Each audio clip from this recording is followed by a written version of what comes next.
Holly always looks like she's struggling financially, doesn't she? These are my mom friends who look down on me and revel in their sense of superiority. One day, one of their daughters touched my cherished piano without asking. Please don't touch the piano. If you're going to make a fuss over your piano, then take this. After spilling coffee on it, their faces changed when they learned the truth. I am Holly. I enrolled my daughter, who just turned 3, in preschool. At first, she didn't want to be apart from me, but she got used to it within a week. I feel a bit lonely, but I'm happy to see her grow. When I pick her up, she tells me all about her day. She seems to enjoy her daily experiences at preschool. I joined a mom friends group when my daughter started preschool, but honestly, I'm not great at socializing. Still, I have to get along with them for my daughter's sake. There are 6 of us in the mom friends group, including me. All of us are moms of kids who play well with my daughter. They're all lovely people with deep affection for their children.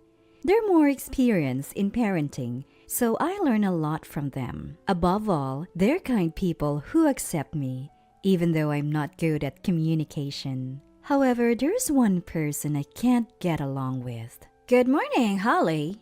Good morning, Dorothy. Hey, what's with that ugly bag your daughter has?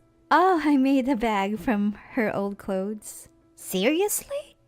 A bag made from old clothes? That's so poor. I'd be embarrassed to let my precious daughter carry that. Your daughter must be trying to be considerate of you. Is that so? Dorothy continued to look down on me with a bitter smile. The mom friend I can't stand is Dorothy. She's the wealthiest mom in the group.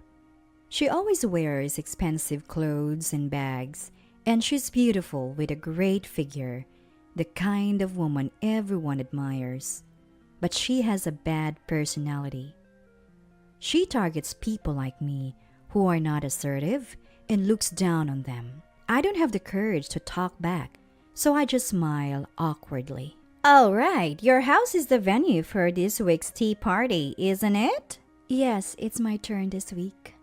In the mom friends group led by Dorothy, we have a tea party at someone's home once a week. Although it's mostly just listening to Dorothy brag, I've hosted a tea party at my home several times before.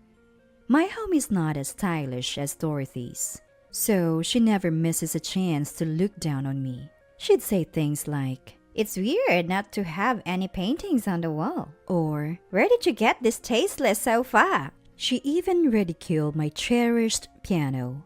I'm sure I'll be exhausted from forcing smiles while being looked down upon. To be honest, I'm not looking forward to it. After all, it's at your house, Holly. Your furniture is all old and not attractive, but rules are rules, so I'll go. See you later. Dorothy said what she wanted and quickly left the preschool. After parting with her, I felt heavy thinking about the upcoming tea party. On the day of the tea party, as the other mom friends entered my home, Dorothy came in last. Today, she looked even more stylish than usual. Dorothy stands out in my modest home, looking out of place. Wow, you still have all this old furniture. I gave so much advice last time. Why don't you replace this sofa already? Oh, I forgot. You can't afford it, Holly. Ignoring Dorothy's arrogance, I started preparing tea and snacks in the kitchen. The other mom friends are chatting in their seats, but Dorothy is walking around the house alone. I wish she wouldn't snoop around. It's embarrassing. Oh, Holly, you still have this old piano? Hearing Dorothy's loud voice, I rushed to the scene. She had entered my piano room without permission. I had put a "Do Not Enter" sticker on the door to that room, but Dorothy seemed to have ignored it. The other mom friends, hearing her voice, started gathering in the room. Sorry everyone, could you please not go near the piano in that room? Dorothy frowned at my timid request. What? Why would you say that? That's not how you treat guests. I apologize, but That piano is very precious to me. Even a small scratch would be a big deal. Please understand. A scratch? It's already an old piano. What's one more scratch? You really are like a poor person, cherishing something like this. Sorry, the tea is ready. Let's relax in the living room. Somehow, calming Dorothy down, we returned to the living room with the other mom friends. Dorothy seemed displeased about being corrected. She left looking irritated without even finishing her tea or snacks. I worried this might affect my daughter's friendships, but she never came home crying. For now, I was relieved.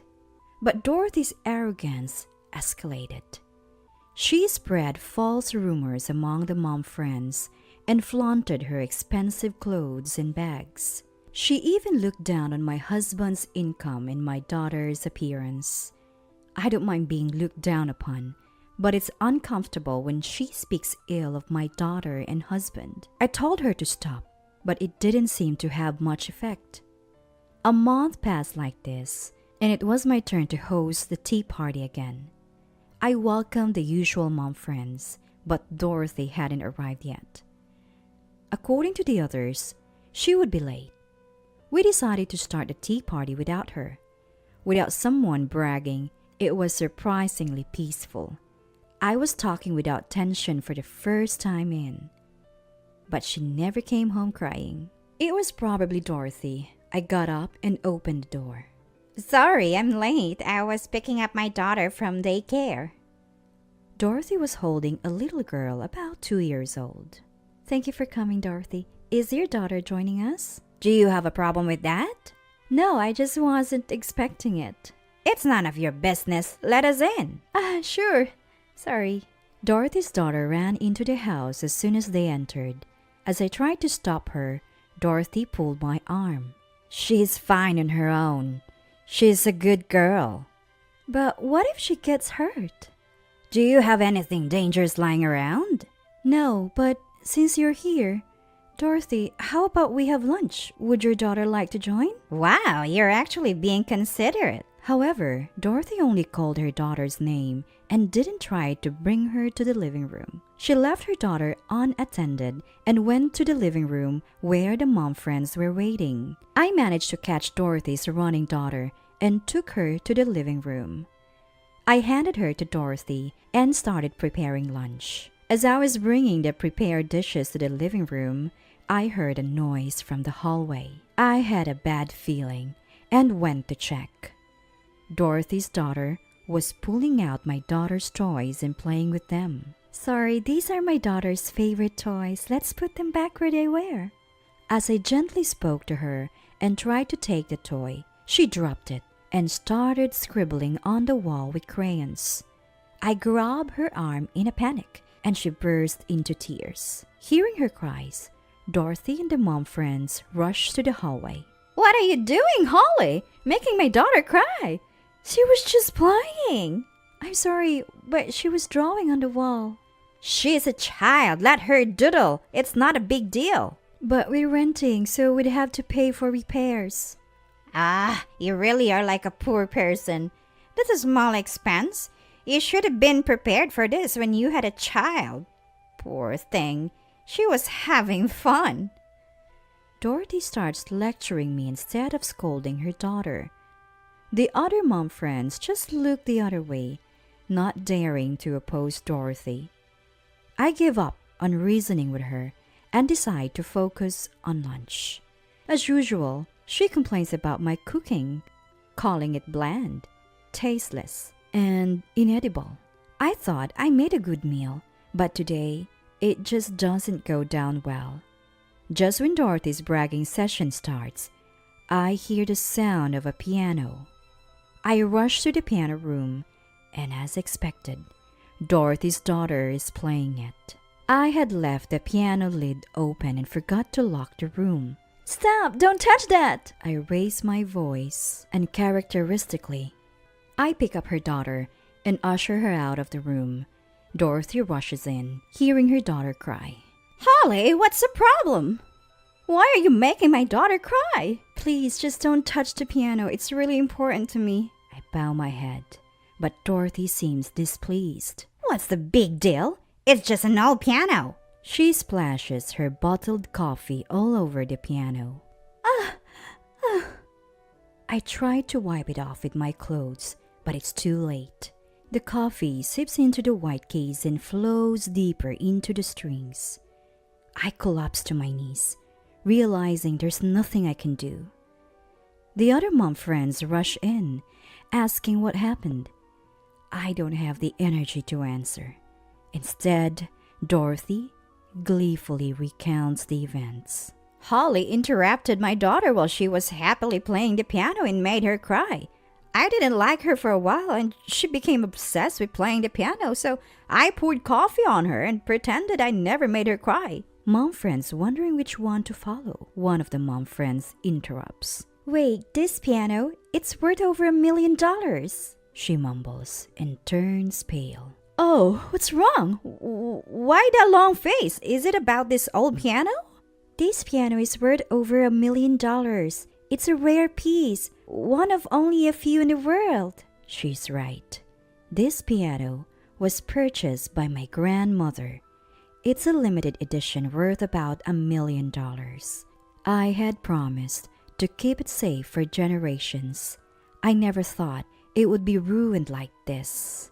You're lying. Holly, how could someone like you own such a valuable piano? Speak up. Say it's a lie. No, it's not a lie. This is a cherished piano passed down from my grandmother. I warned you not to touch it before. If Dorothy spilled coffee on it, then she'll have to pay for the repairs. That would be around $100,000. $100,000? I can't afford that. Besides, it's Holly's fault for not telling me it was valuable. Dorothy tries to make excuses, but realizes her position. She apologizes profusely. I'm so sorry, Holly. I had no idea that old piano was so valuable. I'm truly sorry. Please don't bill me for the repairs. She had always looked down on me and acted arrogantly. Is she really sorry? I think about her past behavior. She's always looked down on me, brought her daughter without notice, and let her play without supervision. She even lectured me for interrupting her daughter's playtime. Dorothy said, if you had told me it was valuable, but you don't spill coffee on something someone cherishes, valuable or not, I can't forgive her. Stop apologizing, Dorothy. She looks up at me, hopeful I will tell her that. I'll send you the bill for the repairs. Please take your daughter and leave. What? She stands there stunned. I point to the door, and the other mom friend escort her out. The tea party ends. I later bill Dorothy for the repairs. Her husband visits and apologizes. Apparently, her attitude had been a problem for a while. He says he is being looked at in a negative light because of this incident. She starts working to pay off the debt and stops attending tea parties. I make sure to lock the piano room from then on. Since then, the piano has been beautifully restored, and in order to prevent such a tragedy from happening again, he has developed a habit of turning the doorknob to make sure the room is securely locked. I resent my inability and wish I had done this from the beginning. Years pass, and my daughter grows up. I pass on the piano to her, knowing she'll take good care of it.